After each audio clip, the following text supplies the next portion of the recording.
I think we can start. So it's a huge pleasure to introduce Professor Paula A. Assis. She's not only an incredible scientist, but also one of the best people that I could meet in academia. So treat her well, guys. I know I'm very lucky. I introduced them to many of the people that I like the most in science, and you are one of them. And I'm very, very glad you're here. I think they prefer as well. You do, right, guys? Right. Correct answer. Professor Paulinha is a biologist by training, with a bachelor degree from Universidade Estadual de São Paulo, UNESP, the campus from São José do Rio Preto. And with a master and PhD in genetics and evolution, yes, right? From University of São Paulo. She has a great passion by evolution. She's correct because it's beautiful.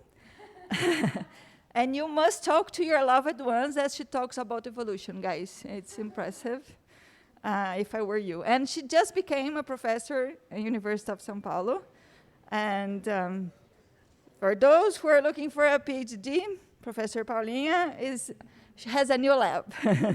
Paulinha is an evolutionary biologist interested in how ecological and evolutionary processes interact in order to determine species' response to environmental change. Through studies, she uses a combination of empirical and theoretical approaches grounded in quantitative genetics, network theory, genomics, and now the way she says is old, but it's still very good, natural history. So please help me to welcome Professor Paulinha.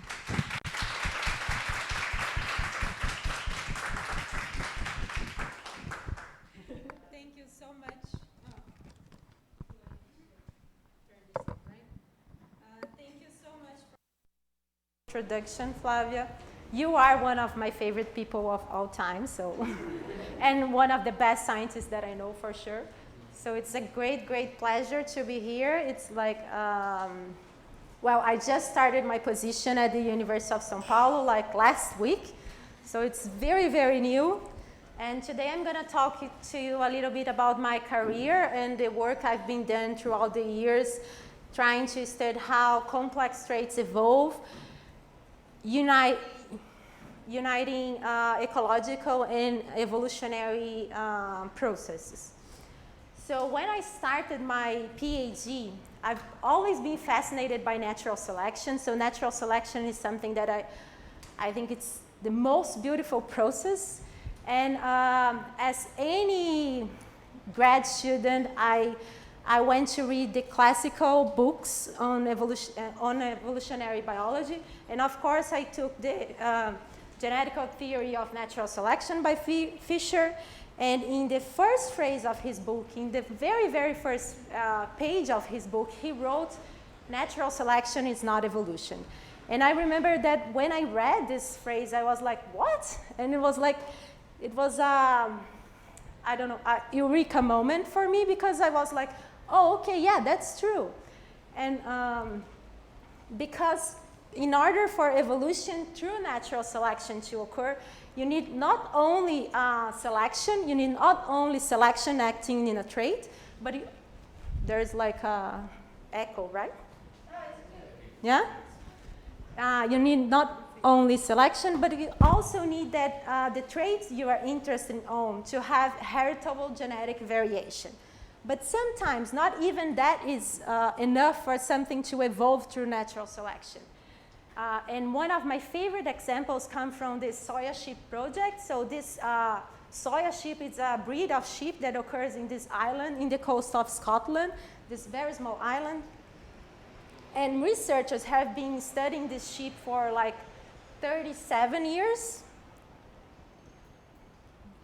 And they have data for the sheep for more than 10,000 individuals. They have full data on life history, so they know which sheep is father of each sheep. They know how long a sheep is living, when they were born, when they died, and everything else.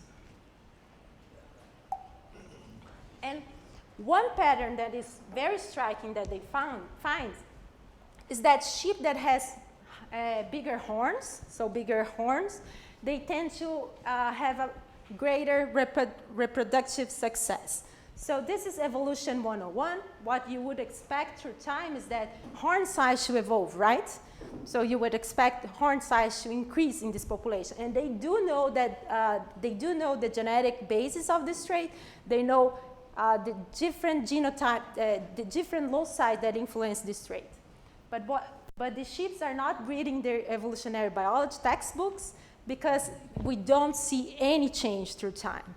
And this is something that it's not only happens in the sheep, it's very common in nature. So it's common for ecologists or evolutionary biologists to go out in the field, measure very strong selection, and not see any evolutionary change. And this can happen by several different processes, but one process that causes this is genetic correlations. And genetic correlations is something that I've been studying for a long time. So what is genetic correlation? Genetic correlations is when two traits, they covariate together, so they have a correlation because they share part of their genetic determination. So if we look at a genotype for one individual, we will see that several different genes can influence more than one trait. And when they influence more than one trait, the more genes that influence the same two traits, the tighter the correlation between those two traits will be, and this correlation is genetic. And how do we know that, and how does this impact evolution?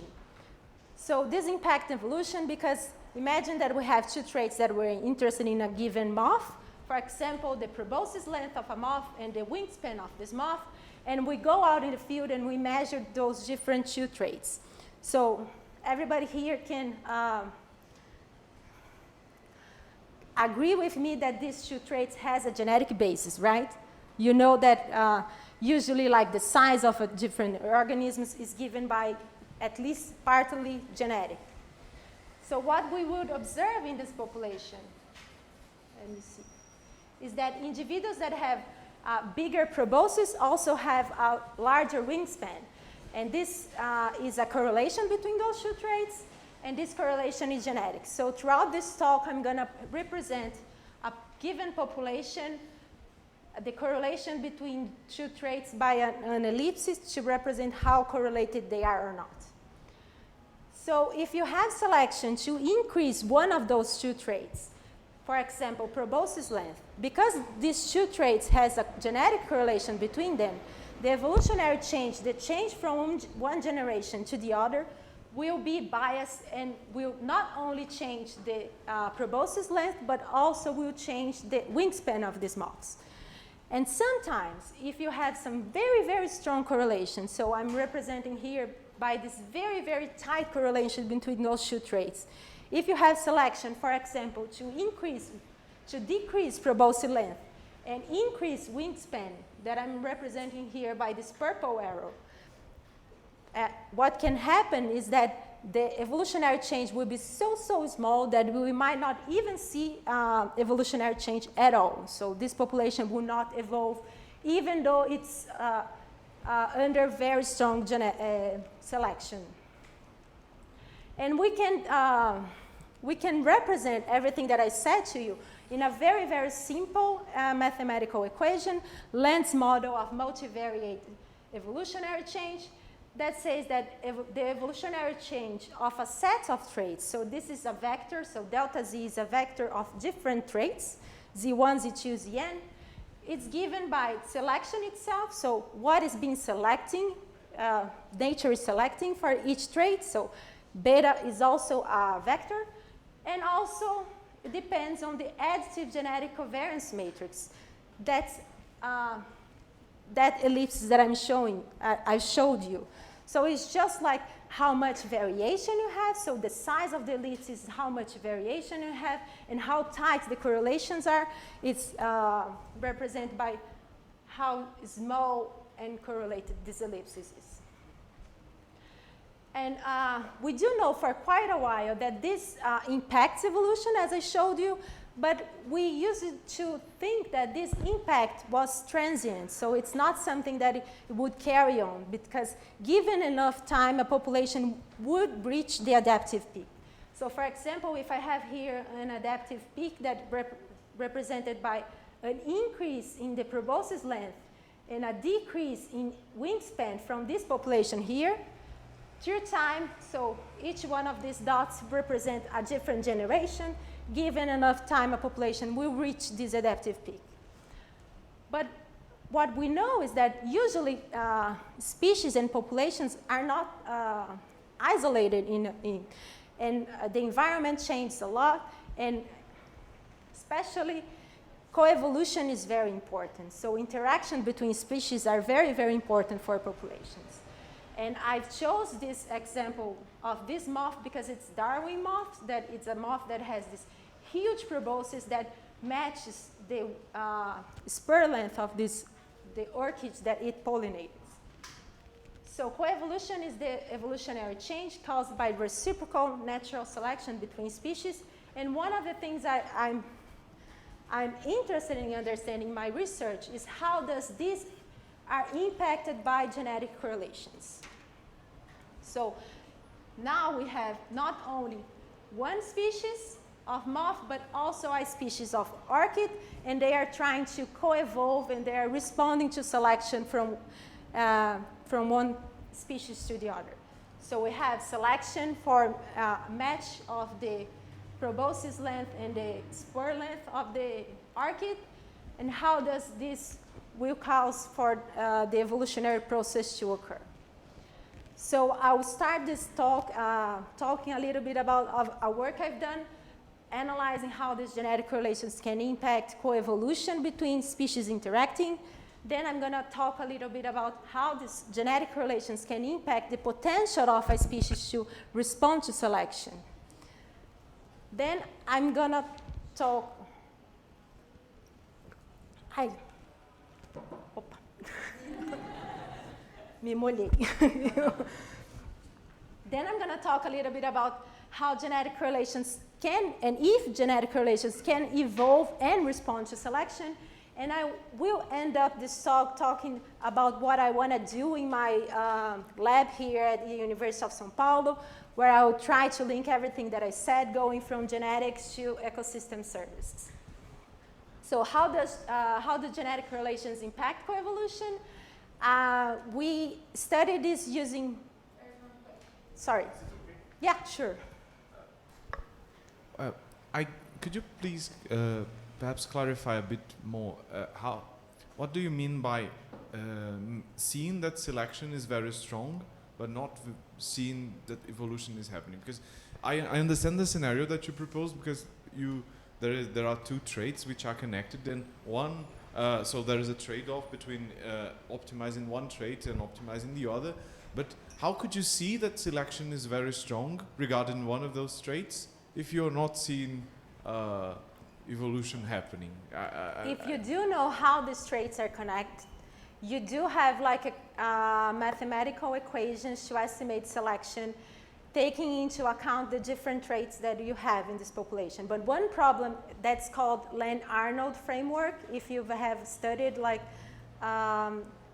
multivariate evolution, you might have heard of this.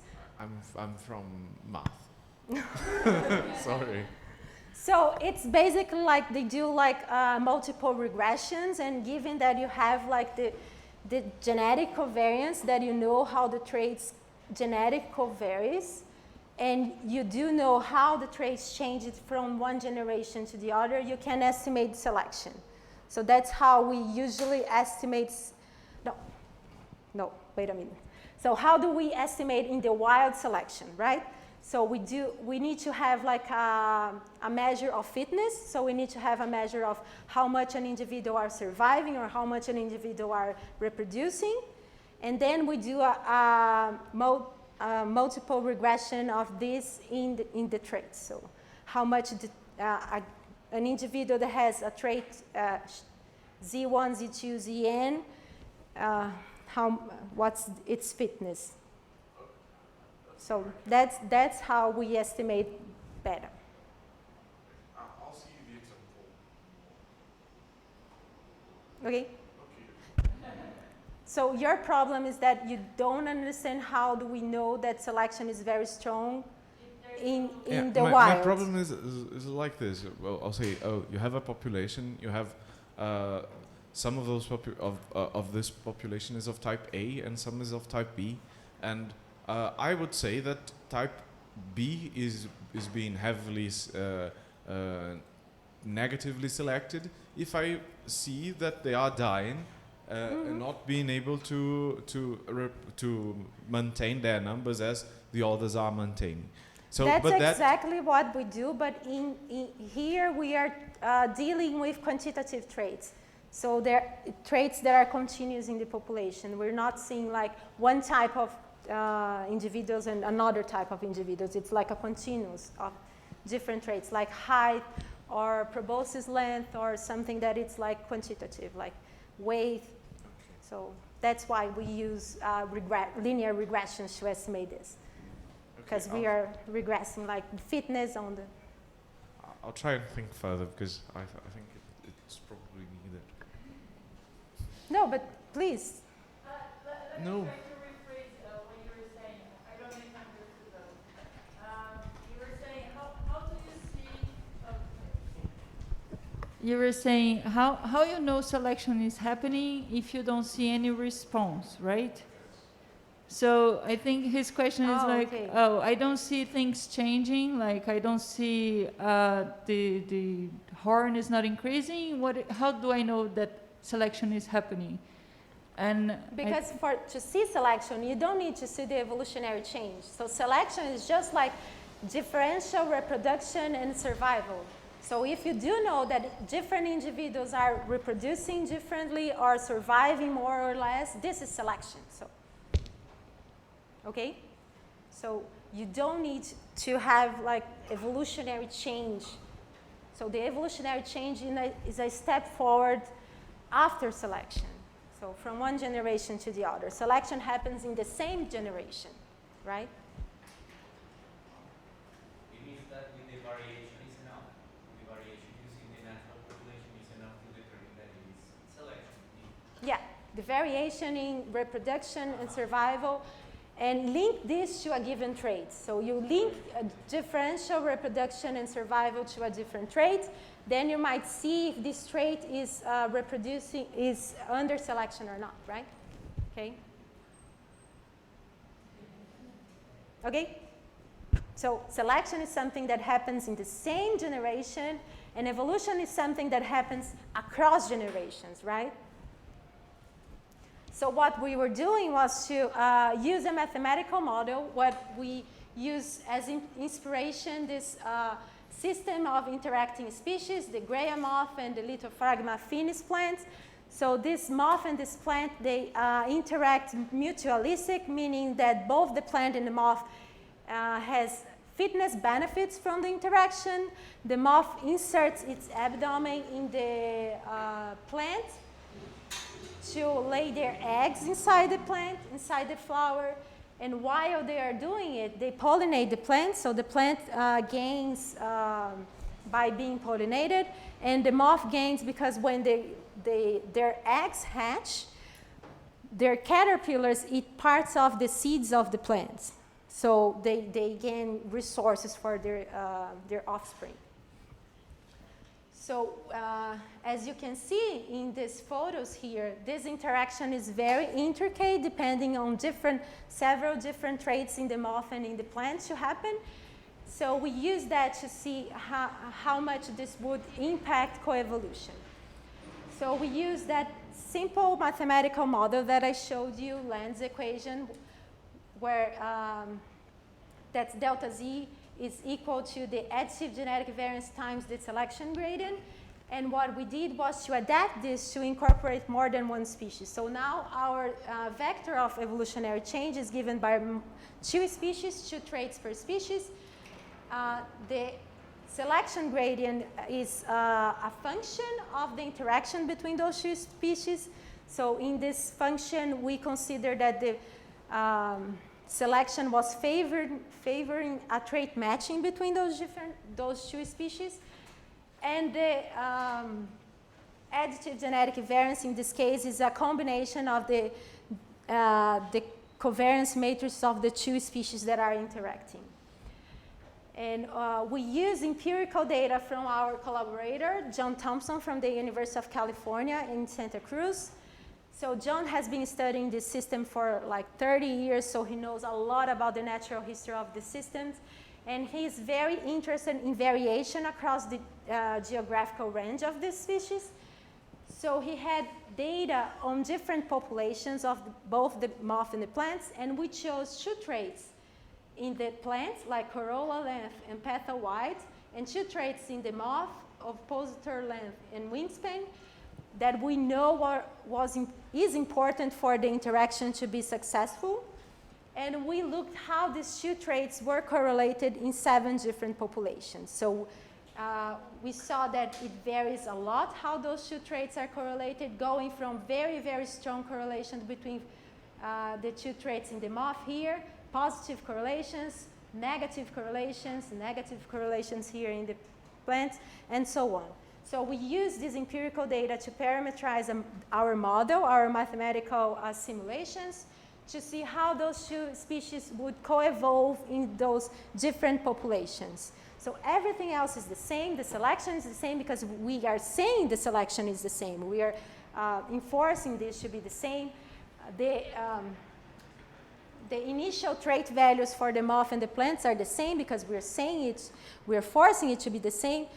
The only thing that is different from one population to the other is just the genetic correlations between those different traits. And what we do was numerical simulations where we evolve. So each one of those dots represent a different generation. And we see that the populations reach an adaptive... Pergunta? No. They... Só sono mesmo. They reach an adaptive peak where there is trait matching between those two species. And when we do that, when we look at the different populations, what we see is that by only varying the genetic correlations between the populations, everything else is the same. Selection is the same. So we have a divergence among populations. So this very slight... okay. Você. I think I'm kind of lost on how do you correlate the both traits of both species here, because you have one axis, so that minus 0.3 and 2.2, you're at the same time taking two traits. So this axis here is one trait in the moth and the corresponding trait in the plant. And this axis here are the other trait in the moth and the corresponding trait in the plant. So I'm just like representing those two traits in the same trait space, but it's like wingspan for the moth and petal width for the plant, because we know that these two traits are important in the establishment and success of the interaction. Okay? Okay, thanks.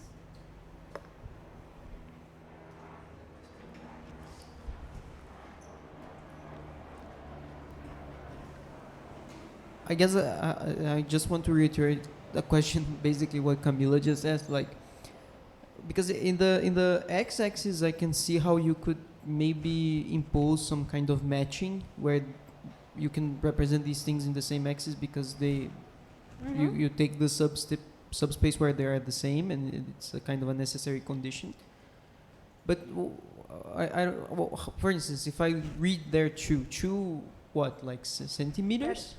No, but this is like normalized, so it doesn't matter. Okay, yeah. So you have like units of... Yeah, so it's... I'm supposing it's in the same unit, but it doesn't matter if like... That's why it's like negative units here, so it goes from... Okay. So now it's as if we are taking our trait space and we're looking at this two-dimensional surface within it where I have constrained the traits of the some kind of stoichiometry between the states. Some kind of relationship between the traits, pairwise traits. Yeah. Okay.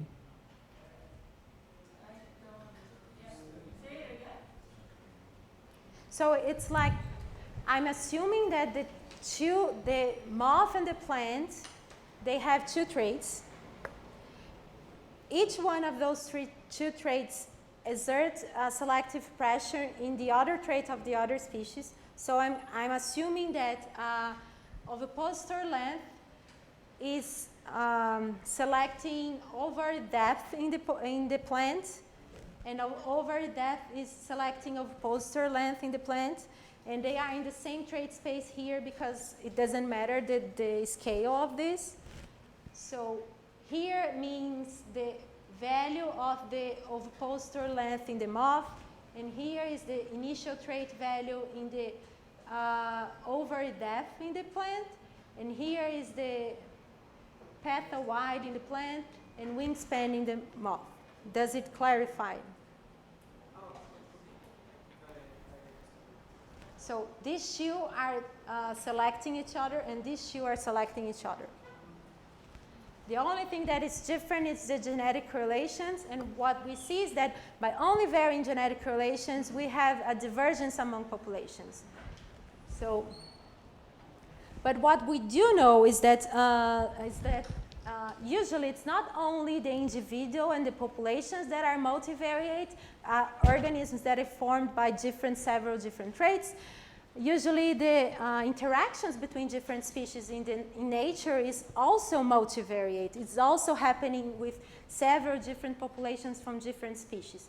So what we did next was to focus on the selection part and how selection is multivariate, and scale up these experiments to consider networks of different species interacting. So we chose two different networks of species interacting, mutualistic interactions. We chose ant-plant interactions. So ant-plant interactions are interactions where the ant lives in the plant, and the plant gives shelter to the ants, and the ants protects the plants against predators. So both species are benefiting. And this type of interactions, they form networks of species interacting that are species poor, that very small species. So here I'm representing each one of those different plants. Here are a different species of plants, and each one of these different ants here are different species of ants. If we remove that, and when we have like how do I call that? A line between those 2 points. Yeah, this is what? A link between those 2 points. This represents that these two species interact, so these species of ants live in these species of plants and so on. So we can see that it's a very modular network, so formed by different components, very species poor. And we also consider another type of networks that it's very different from this one, that's pollination networks. So pollination networks are very messy networks, so are networks that are formed by hundreds of different species, both of plants and animals pollinating. So you can see that it's a lot of links. There is a lot of species that are specialists interacting with few species. There are a lot of species that are generalists interacting with a lot of different species. So we did the same experiment that we did before. But now in our selection, we are also having a term considering the interaction between those different species given by these empirical networks that we know existed in nature. And we did the same experiment where we had like several different meta-populations, and we are co-evolving these different populations. The only thing that differs from one population to the other is a slight change in genetic correlations from one species to the same species in the other network.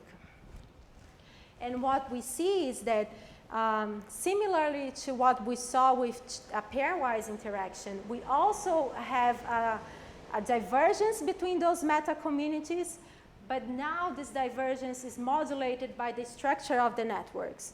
So networks that were species poor and plants networks tended to have a higher divergence among the different meta-populations than the networks that were species-rich pollination networks. So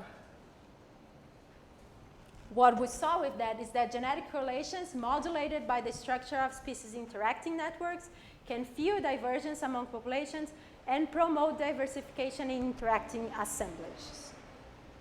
But one thing that I want for you to take home from this part of the talk is that for us to understand how selection and how evolution by natural selection happens, we need to take into account that not only selection is multivariate, but also the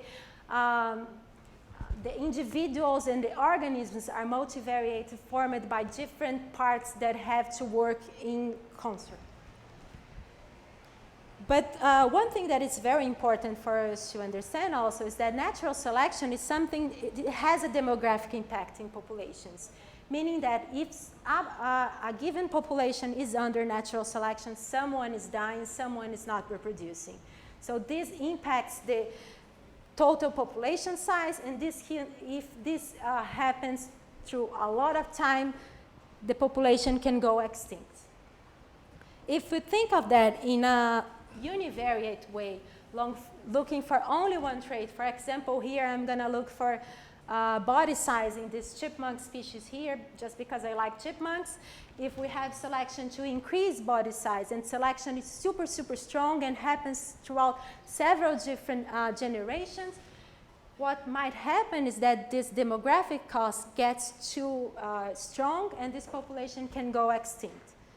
But another thing that can happen is that this population might not have enough genetic variation. So now this population here has lower genetic variation, that we can see that it's less variation in this trait in this population. So even with weaker selection, because they have this demographic cost, they can also go extinct with this less genetic variation. And we can go back and look at our multivariate world and look at how this happened if we are considering more than one trait. So if we are considering more than one trait and we have selection for some direction, for example, because these traits are correlated, the response will be biased, right? If we have another population that has more a tighter correlation between those two traits, for example, this bias will be bigger or higher, I don't know. Will be bigger, higher. And if this happens throughout a lot of time, this demographic cost can be too much. So to understand if a population has the potential to respond to selection, the potential to be running up to keep up with selection happening throughout time, we also have to take into account that this is multivariate and estimate this potential of selection. And so it's important to understand the evolutionary potential of populations, especially because we are in a world that is in a crisis, right? And so this takes us to the second part of the talk, where I want to talk a little bit about this in a very cute species of bird in this gorgeous place that is the Atlantic forest in the coast of Brazil. So the Atlantic forest is a forest that is like one of the most biodiverse places on Earth. It's like the degree of biodiversity in Atlantic forest is very similar to the Amazon, but contrary to the Amazon, it's much, much more threatened. Today, we only have like 28% of its original area. And what I think is most worrying is that the majority of the population of Brazil lives in Atlantic forest. So it's like a very threatened environment and biome. And this biome is very, very, I know, diverse. Paulinha também é. And it's very diverse. And if you go out in the Atlantic forest, like São Paulo is in a place that was originally Atlantic forest, we can see different types of habitats going from tropical rainforest to semi-decidual forests. Araucaria forests are high altitude formations characterized by this type of pine trees, and also some savanna-like environments where the forest meets the savanna. And one species that occurs in this biome is this beautiful species of bird here, the blue mannequin. In Portuguese, we call it Tangará dançarino. You might have heard of this bird because it's like one of the cutest bird ever, and they have one of the most cool behavioral strategy of all times. So here you can see the female of this bird, and here are the males.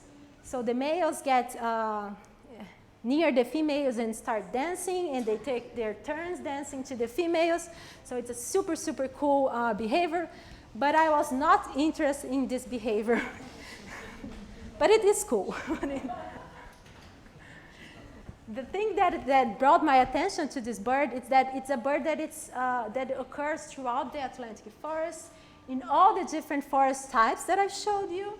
And one thing, so it seems to be a species that has low sensitivity to habitat disturbance. You can find this species in very, very fragmented areas. And it's a very important species it's a very frugivorous bird, and it's a very important seed disperser in the Atlantic forest. So in the Atlantic forest, as in any other rainforests, most tree species depends on animals to disperse their seeds, so it's a very important ecosystem service that the animals provide to the forest. And this bird here is one of the most important birds in this providing this service. So if you look at a very conserved area, so this is Intervalles State Park. It's one of the most continuous fragment of Atlantic forest. So Silva et al., they built like the network of interaction of animal species and plant species. So you can see it's a very, very messy network. So hundreds of different plants and hundreds of different animals. And I've ranked these interactions by the animal species that has most interaction with different kind of plant species. And we can see that Hiroshiphia caudata, it's the bird species that has most interactions. And the same is true for fragmented areas. So this network here was estimated in a very small fragment. It's Santa Genebra. So if someone knows like yeah. So it's near Campinas, right, Flavia? So it's near Campinas.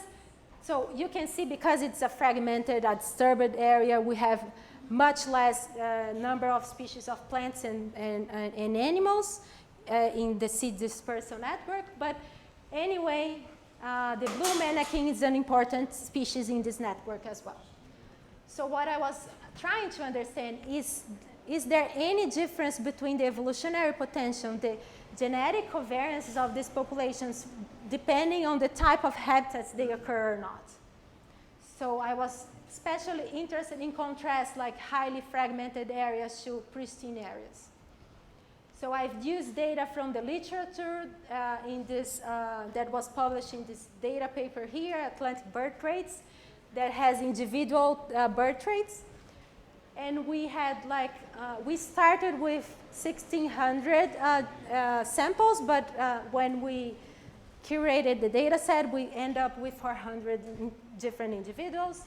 And we used 4 different traits to look at that. And we chose the traits because we chose traits that were important for the seed dispersant, for the ecosystem service they provide. So we chose big traits, the height, length, and weight, and also the weight. This is a very light bird, as you can see, and the weight of the birds. And we divide the different populations in those habitats that I've showed you, but we also consider one type of habitat that we call ecological stress areas that are in highly fragmented, in the transition between savanna and forest types, and savanna and pasture and agriculture areas. So these are the different populations that we had. first thing we did was, is there any morphological variation? Is there any morphological differences between those different species? Let's look at the mean, the average between those different traits. And what we saw is that there is not very difference. So this is a principal component analysis. Each one of those different colors represent individuals from the different habitats. You can see there is a lot of overlap between those different habitats, meaning that this population seems to be very similar morphologically. But is that so? So what we did next was to estimate what we called the evolvability of this population, the potential of this population to respond to selection. So how much of the evolutionary response is in the direction of selection? And selection here is like a random selective pressure that we are simulating in these populations. So since we don't know what kind of selective pressure these populations might face, we can just like ask how much this population would respond to randomly selected selective pressures. So the higher the evolvability of a given population, the higher the chance of this population to cope with selective pressures, right? So we use our old friend Land's equation, and we had, like, for example, 2 different populations. We simulated a selection gradient in this population given the covariance between the different traits. We estimate how much of the response, the predicted response of selection, because it's predicted to this random select, how much this is biased by these correlations. We do that like 10,000 times in the different populations, and we have the mean evolvability of these populations. Yes? Can you do that without data on heritability? You can if you are using, in fact, you don't need data on heritability. What you need is like the numerator of the heritability, right? It's the additive genetic variance. Okay. So we are considering that what we didn't have the additive genetic variance. I'm gonna get there at some point. I wanna have that. That's one of the goals of my research.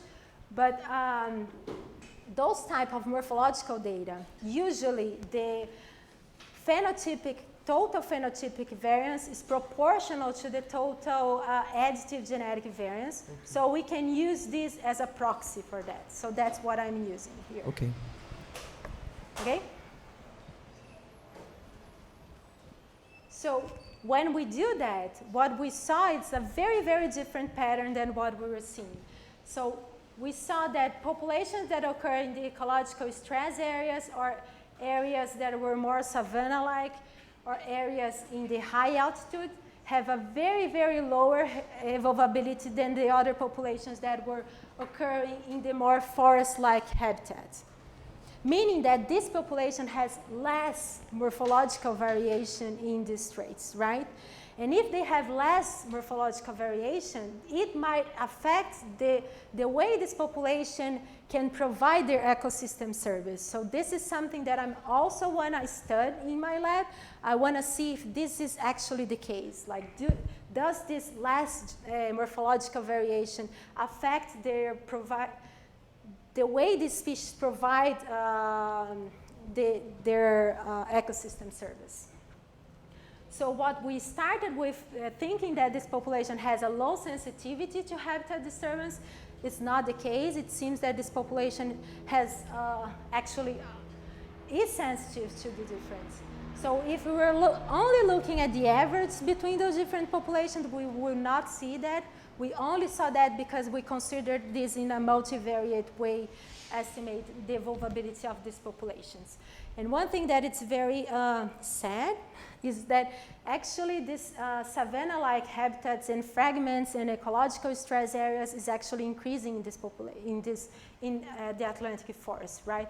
If this is the case, it might mean that this population is losing this variation that they have, and they're getting less and less and less evolutionary potential, and they are losing their potential to respond to selection. So what we have here is like a photo of the present, that we know that they have a reduced evolutionary potential in the fragmented areas, We don't have a very clear understanding of what caused this. We don't know if it was like fragmentation and genetic drift, or if it was selection acting those different local adaptations to these different populations. This is something that I also want to study, but also I want to study how much this will affect the persistence of these species and the cascading effects to the forest, for example. But not all is lost, not all is so sad, because genetic correlations can also evolve. And that's something that I studied with this, the cutest mammal ever, maybe, or one of the cutest mammal ever. So the chipmunk, Tamias alpinus, this chipmunk species occurs in the Sierra Nevada in California. It's a species that it's a high altitude species, so it occurs above 2,200 meters, going up to 4,000 meters. And during my PhD, I was lucky enough to work in this project here, the Grinnell project. That was a project that was trying to resurvey the same places where Grinnell did his historical samples in California. So we went to the same places. So we had like samples collect in the same places where Grinnell collected 100 years ago. So we had like a timestamp of how evolution and how population structures and everything else that we want to study happened in this 100 years, in the case of these chipmunks, 100 generations. So I was focusing in two transects, the Yosemite transect and the Southern Sierra. It's important because I'm going to split in two populations. And I was measuring traits in the skull of these chipmunks, because the skull, I don't know if you know, but it's very important for mammals. They have a lot of different functions. So you need skull to like acquire food and start processing food. It needs to protect your brain. It needs to smell. It needs to hear. So it's a very, very important structure. So and what I and collaborators and other people found is that this species here was changing a lot from Grinnell times to nowadays. We saw that it changed its distribution. While it used to happen at 2,000 meters, nowadays we can only find it above 3,000 meters. So it's reducing its geographical distribution. We also know that it's reducing its genetic diversity, measured as neutral markers. We saw that they changed their diets, so we used like isotopes and saw that the diets nowadays is different from the diets 100 years ago. And especially we saw a lot of morphological change in the face of this species. And this morphological face, I'm not going to show you how I calculate this, but it was consistent with a pattern of very strong signature of selection.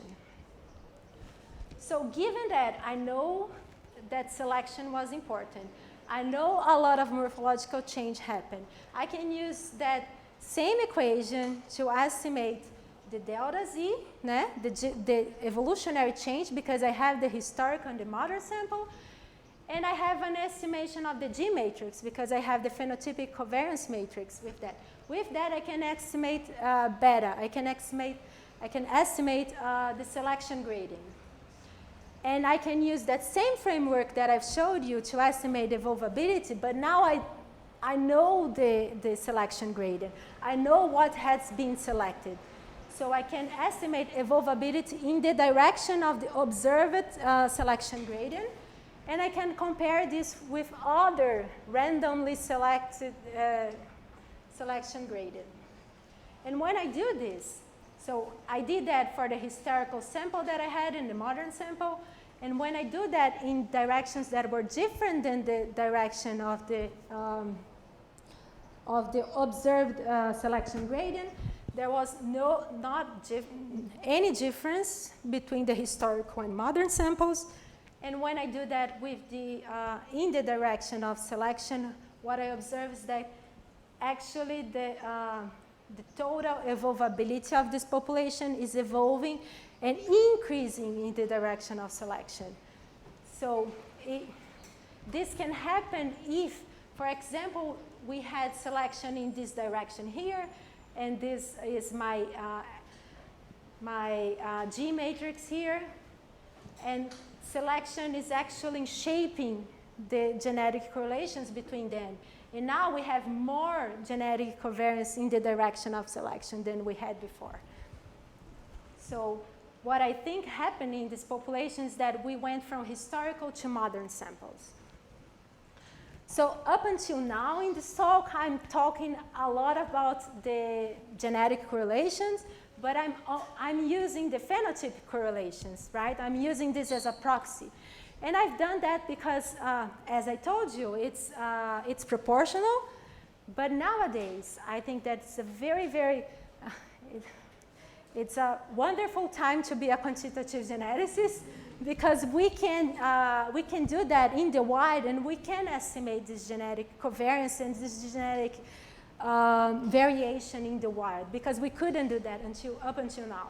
So we have no idea what genetic loci were involved in any of these, and I was just using like the phenotypic variance as a proxy. So now we get to the last part of my talk. That's something that I want to do in my...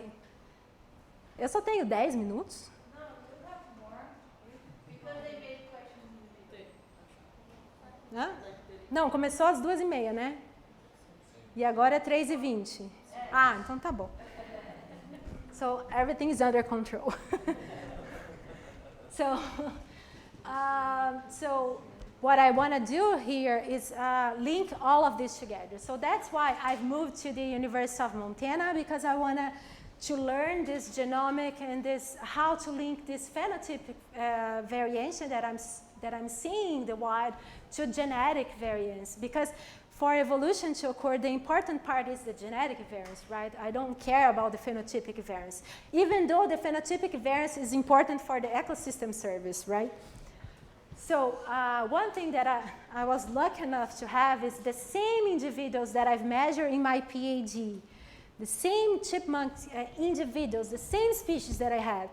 So nowadays we have genomic data, so we have sequenced every single one of those individuals. So I have the genomic data attached to the phenotypic data and the vouchers in the museums that I have. So now I can ask if these changes that I saw were genetic or not, so I can disentangle the plastic from genetic response, and I can estimate this total genetic variance, and I can see if this is true or not. So that's something that it's work in progress. It's something that I'm doing.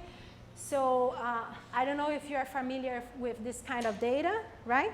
So it's like a Manhattan plot, so where I'm looking at different genetic loci correlating with a morphological trait. In this case, it's like the score in first principal component of this skull.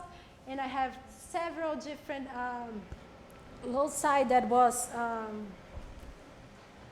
significant, meaning that now I can look at this loci and see if they actually influence this morphological trait or not, and something that I'm looking. For example, one of those outliers is this gene here, OPA1. It's a gene that when I looked what they were causing in mice, it's something that was super cool, because I was like, oh my God, it does make sense.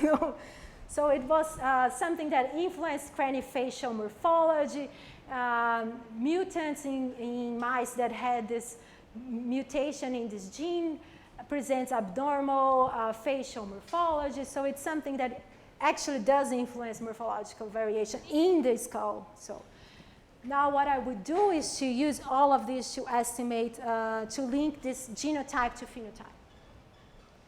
And this is something that I think is so cool.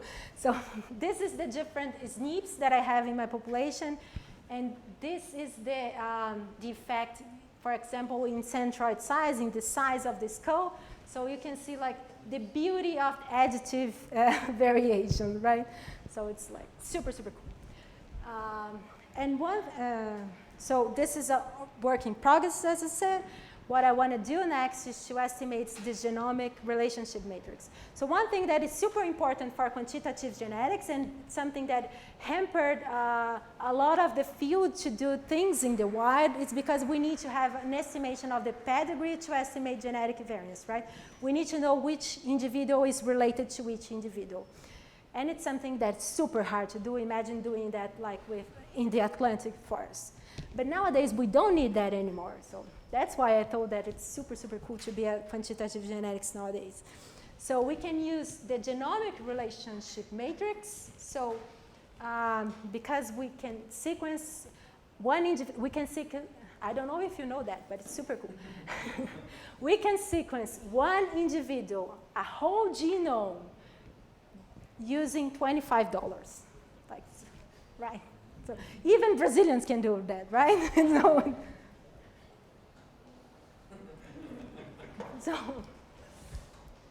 So this is something that I'm using, for example, in this mice here. So this is a deer mice. It's a very common mice in North America.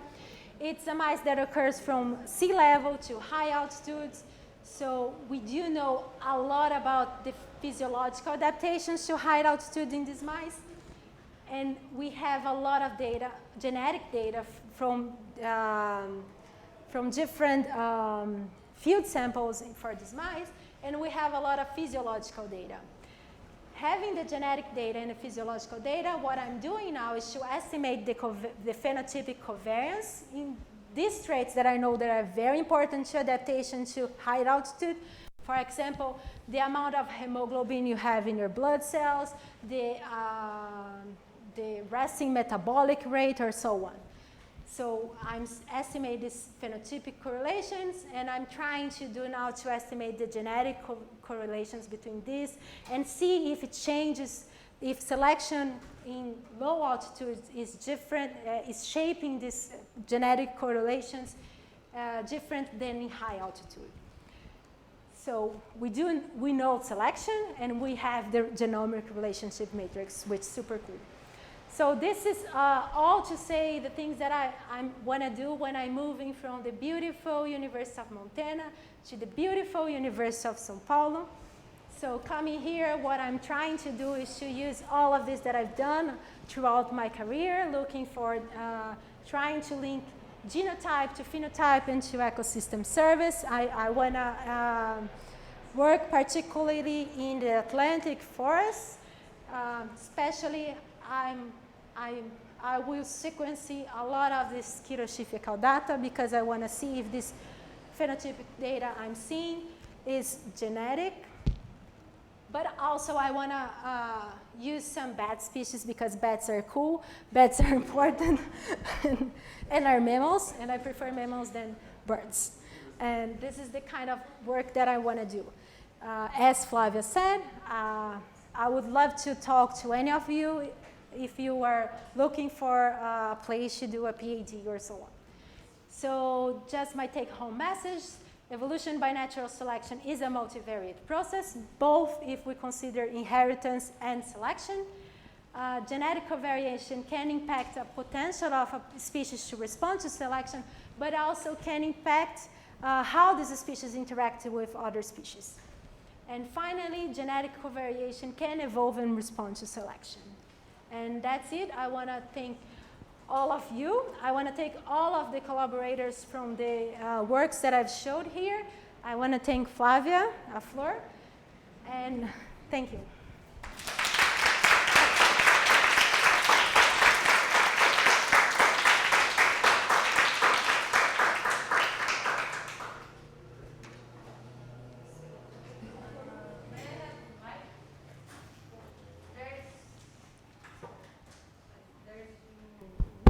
One question from Zoom. Tawan is asking, in the case of the soya sheeps, in that case, the horns, wait, the chat is moving, just a second. Huh? In the case of the horns, could it be that you were seeing selection, but the observation time was not enough to see evolution? No.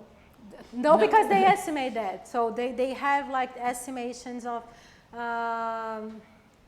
it's like several different generations, And they do have like, given that you have different generations and you have like the estimation of the genetic covariances and you have estimation of the strength of selection, you can estimate how much you would expect of evolution, morphological change, and you're not seeing that. So it's not. It's something else. It's probably genetic like trade-offs between different things. The different traits.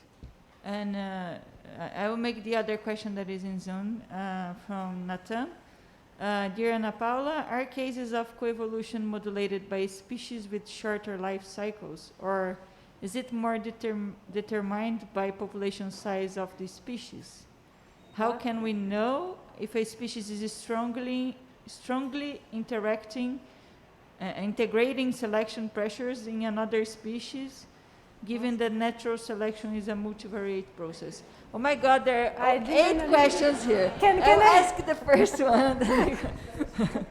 So, dear Ana Paula. Okay, that part I understand. I got that. I'm following. Are cases of coevolution modulated by species with shorter life cycles? Do you mean like because species have like different generation times, it would impact coevolution?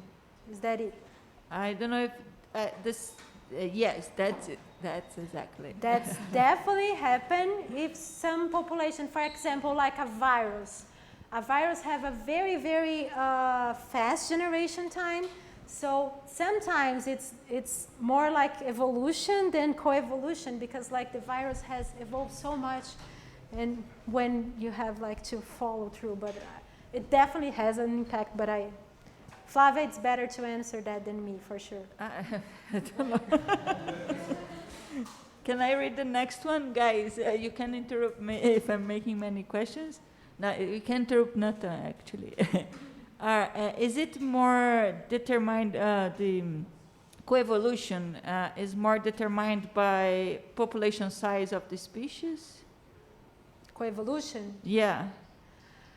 Modulated. Well, because natural selection, of course, the natural selection is a balance between genetic drift and selection itself. So it depends on the population size. Of course, it's going to impact this.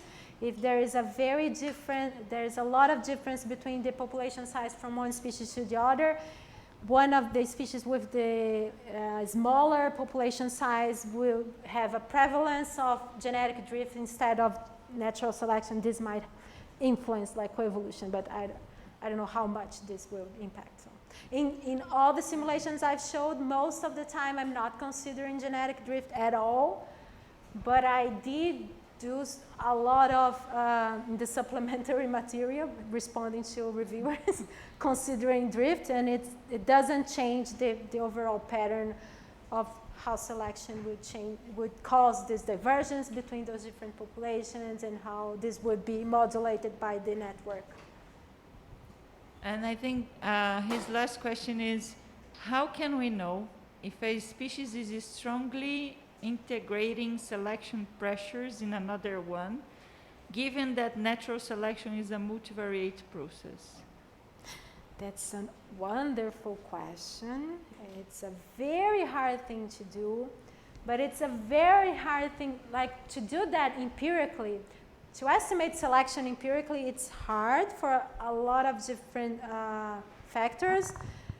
The main factor is that we never have a true measure of fitness. We always have like an operational measure of fitness, which is never good enough. So to estimate evolution is super hard. To estimate coevolution, it would be super, super hard. A lot of people do that usually in experimental sets, so it is doable, but I don't know. It's hard. Like, selection is hard. Yeah. But it's cool. Yeah. Yeah. The beauty, because like like going from quantitative genetics, that it's this framework where we are considering like the traits, right? The phenotypic traits and how they're responding. But like population geneticists are doing that a long, long time ago. Like they're doing that estimating evolutionary change, right? They are like looking at differences in allele frequency from one generation to the other, and they have like all the framework to do that. And I think now we can merge those two things. Like quantitative genetics has been apart from population genetics for a long time, but now because we can link genotype to phenotype in these complex traits, we can use all the framework that was developed to population geneticists to do that. So that's something that I think is super cool. Yeah. Oh, well, my question is exactly in that point. I would like you to comment a little bit more in how do you do this association between the complex phenotypic traits and the genetic markers, the SNPs, and how do you estimate this genetic correlations? So it's two different things because the way we do these association maps, like the GWAS, it's we never recover the total heritability of a trait. So it's because it depends on a lot on the statistical power to do that. So what we usually have is like loci of a greater effect, so things that have a large effect in these quantitative traits. What I think that going forward is that our power to detect this association is increasing by a lot.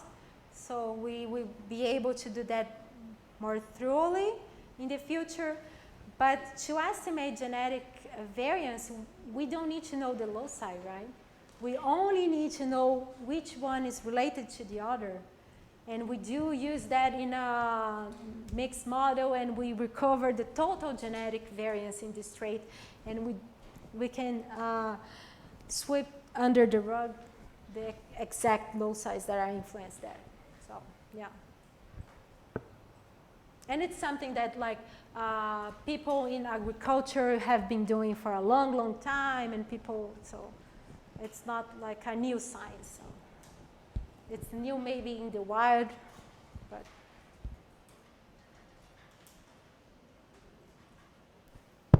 Because usually people, before genomics, people would do that with breeding experiments, but it's undoable, right, in the wild. Yeah, or breeding experiments, but for example, these people in the soya sheep or these long-term wild experiments, they can track which individual is like the father and the mother of each one. So there is a lot of these experiments in the wild, but it's usually like in temperate environments where you can look at the species, and it's a species that it's easy to like bird species where you can put like a nest and you can go in the nest and mark the individuals or so on. So there's several different long-term experiments that have done that in the wild, but with very few species, different species. None of them in tropical rainforest, for sure.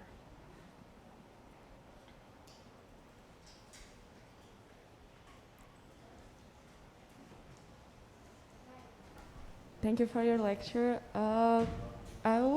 Could you comment a little bit more on the work that you're planning to do with bats? With bats, yeah. Yes. So bats, they are super cool. They're super important. So they are super important seed dispersers. They are super important pollinators as well.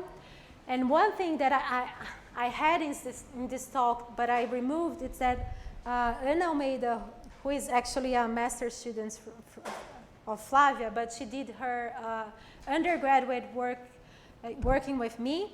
So we were looking at the different species of bats and looking how the evolvability of the skull of these bats, if this correlated with the place of these different species in the networks of species interacting. So our hypothesis was that if a bat had a higher evolvability, meaning that this species has more morphological variation, they would be able to interact with a greater number of species of plants, right? Either seed disperser or pollinations. And we saw that was actually the case, so we saw it was kind of cool because like the bat species that had higher occupancy in the morph spaces were the central species of bats in pollination and seed dispersal networks. So this is something that I've done. So the other thing that I want to do is, now that we know that, I want to select species that I know it's super important. So like central species in these networks, go out in the field, look if there is difference across different geographical range of the species of bats. For example, one species that I want to look at, Carolia perspicillata, which is one of the most important seed dispersers as well. And do the same thing, like sequence them, ask if there is variation, morphological variation, impacts in ecosystem service, and link this to the genotypes. Yeah.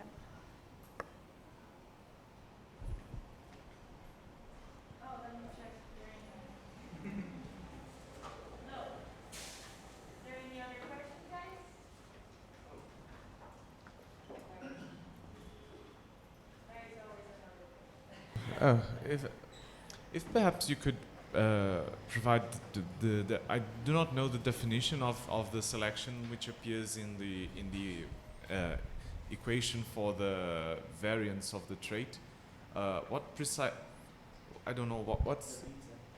Yes, what precisely is the definition of beta? I do not understand. In the I don't know if I understand.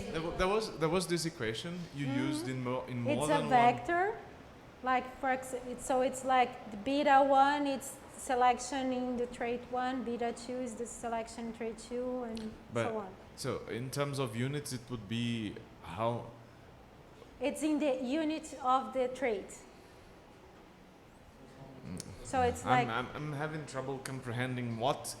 Because I cannot really separate in my mind the concept of there being selection without evolution happening, without the changing of the frequencies of those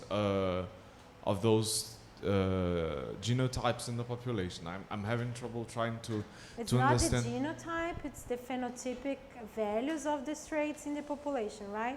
Okay. So the delta Z is the phenotype. So it's how a phenotype changed from one generation to the other. So it depends, the phenotype. So a phenotype, it's formed by the genetic and plus the environmental part, right? And how this phenotype you expect to change, it depends on selection. So for example, if you have like minus 0.3 in for trait 1, you multiply that by the correlation by the genetic covariance matrix. So mathematically you can get like 0 change, right? And you can, I do have like, I've derived all Land's equation from going from his assumptions to this very simple equation. If you want, I can send you how he got to this result, but but I do have notes on that if you want.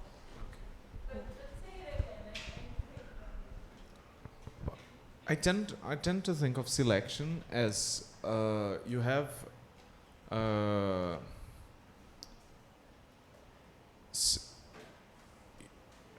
you're changing the frequency of certain genotypes, and that changing. In this case, selection is change in this trait. So like it would be like minus 0.5. It means that you are selecting this trait that has a mean of 10 in this population to go for a mean of 9.5.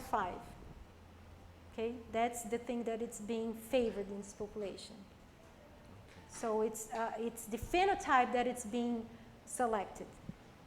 If it's increasing, it's a positive number, right? Yeah, if the phenotype, if the selection is to increase a phenotype, so to increase body size, for example, this beta would be a positive number. And the scale of this number would be how much, how bigger the mean population would be favored. Okay. In the when you go back home, we can look at the article. It has some examples of beetles and birds, and shows how you can see that for some traits that didn't change, you can see that there was actually selection, but because of the correlation with the other traits, the trait didn't change.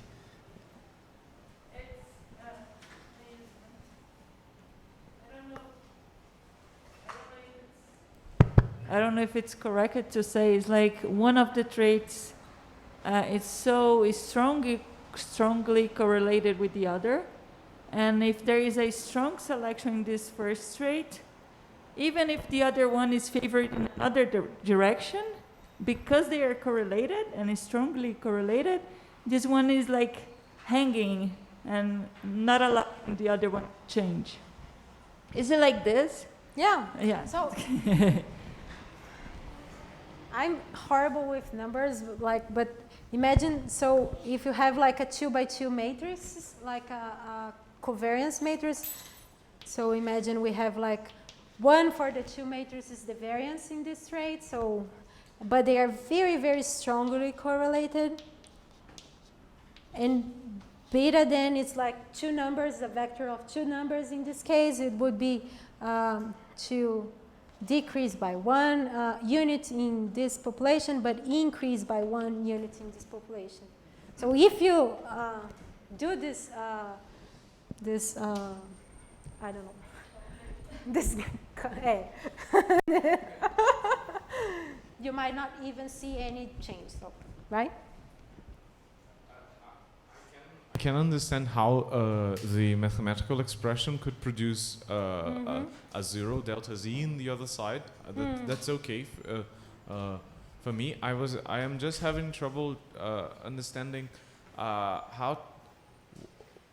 what precisely the selection vector in this case is characterizing. What is, but I guess what I could muster here in my mind was that you have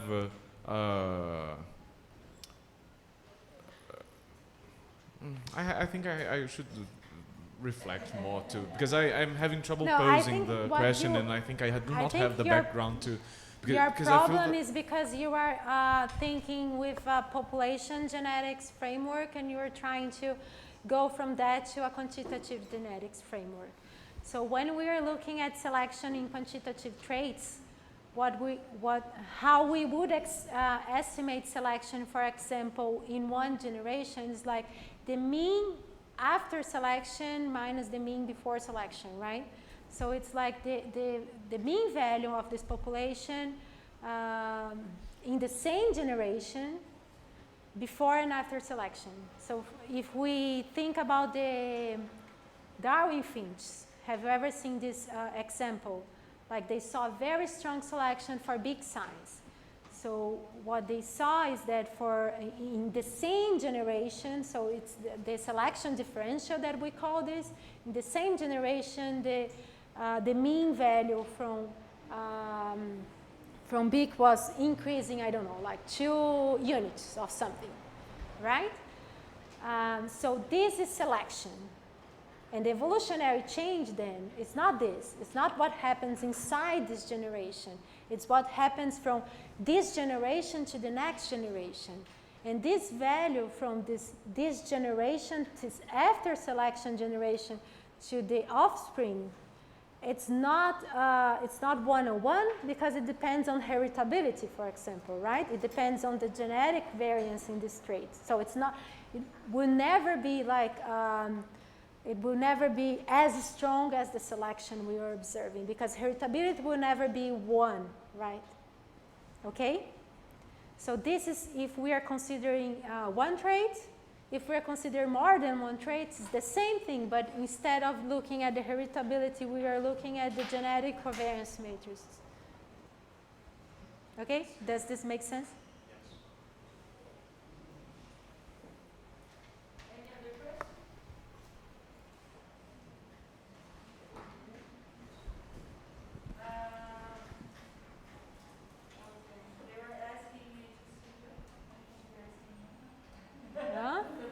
Okay. Were asking to see you. And there's one more question. Let me read here. Can we estimate the minimum, I mean a safety level, of potential evolutionary that a species needs to be prepared for stochastic processes? Yeah, that's a very, very good question.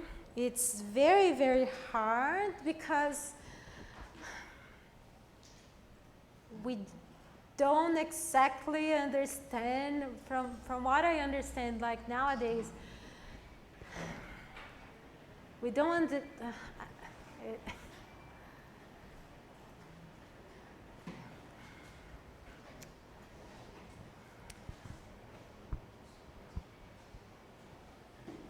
yeah, I don't know. It's hard because it depends on a lot of things. Even if I'm estimating like the evolutionary potential of a population, I'm only considering some traits in this population, right? There's a lot of different traits that might be under selection. So for example, the chipmunks that I've showed you. So I was saying that, oh, look, they are increasing their genetic variation. How cool is that? But in fact, this population is actually like decreasing. So it's like, so, and we don't know why. We don't know if it's because like the habitat that's becoming inhospitable, how do I say? Not suitable for this population or something like that, okay? So I think we can do that theoretically for sure. People have done that. So there is a very famous work that it's called,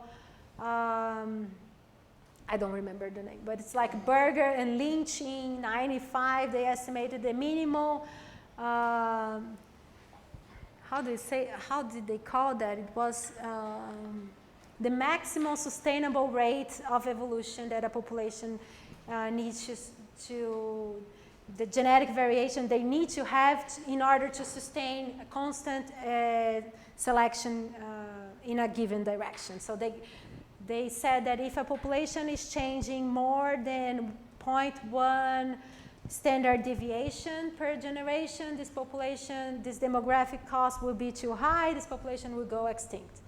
So this is like a theoretical result that they do have, but when we take this to the empirical side of things, it's much, much harder because I don't think we understand in full for any species, like everything that impacts the evolution of the species or how strong selection will be, in which direction, so it's hard.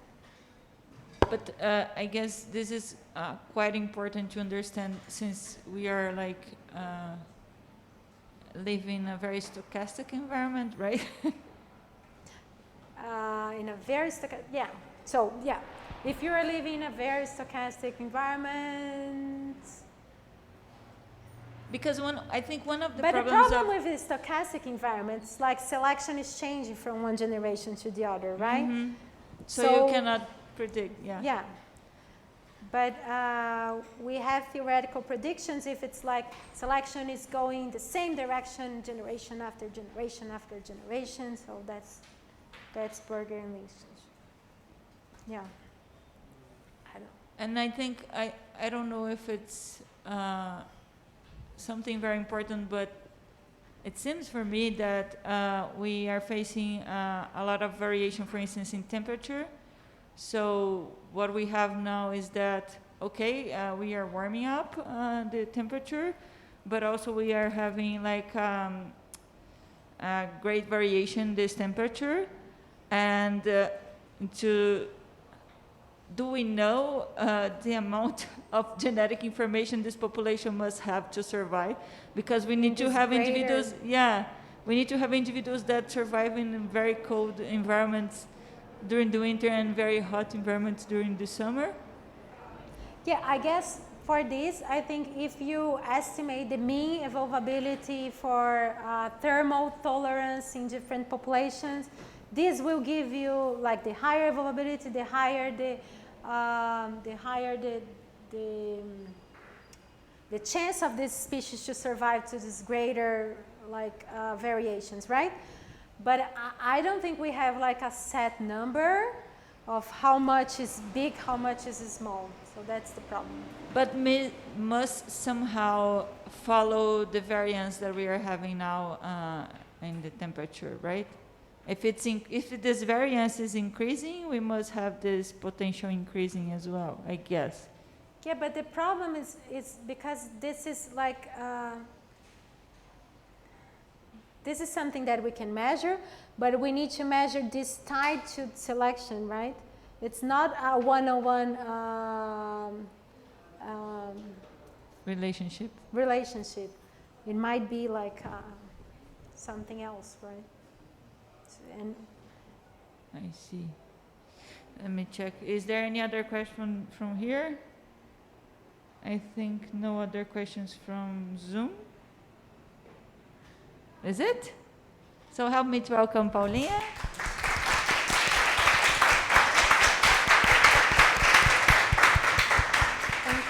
Welcome. No, thank you.